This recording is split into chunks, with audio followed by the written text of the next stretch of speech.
really is a risk-reward analysis, right?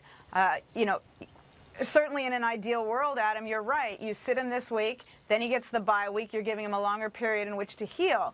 But the problem is you need to win this game. And it's on a neutral site. You don't have home field advantage. Not that that did the Cowboys much good recently. But you're on a neutral site. You're playing a team that has nothing to lose, so they're dangerous in that regard.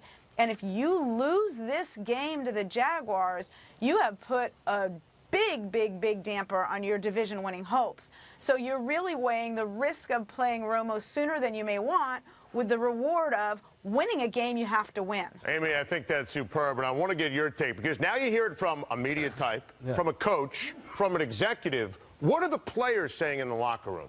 Well, they want Tony Romo to play, and, Coach mentioned something. You said Jason Garrett has to listen to the doctors. Well, Jason Garrett is not making this decision. This is a Jerry Jones and a Tony Romo type of mindset. We're talking about the Dallas Cowboys here. Jason Garrett, he's the head coach in title only.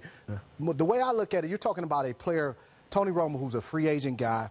He'll take his mentality is totally different. He's gotten the job. He still has that grinder type of mentality. He wants to play. Yeah. You have to protect him from him. The problem, when they played the Jacksonville Jaguars, they're a bad team, but the strength of that team is their pass rush. That's one of their best attributes as a football team.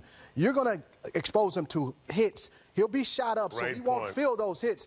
But next week and the week after that, they may have been okay to try to get through this game without Tony Romo for the future. Well, the thing about it, at this time of the year, you know it, all 53 men are hurt. And nobody's 100% healthy right now. So the thing about it is he's garnishing a lot of respect in the locker room because he is playing this game. Like you said, it's a must-win game.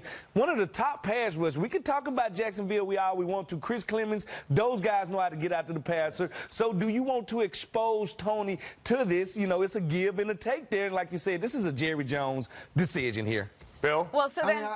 Again, I'll just go back to saying the same thing. I mean, it's what are you risking if he's playing? And if, again, it's up to Tony Romo. If he really wants to play... Is it up to Tony Romo? Well, to a degree it is. If he's not comfortable, you don't put him out there. And if as a doctor says, listen, it's not going to get any worse than what it is right now 2 weeks from now. And I don't know what their conversation is. We can sit here and speculate about what the doctors say. But if the doctors are not going to put him out there if he's a health risk... All right, everybody wants in. Amy, you go first here.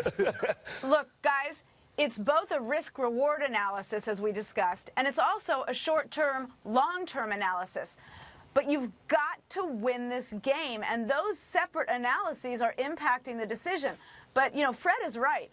At this time of year, 53 men have some sort of injury, and every single time you step foot on that field, it is a risk. So do you look to the short term, win today? Do you look to the long term, or do you just go out and win a football game? London.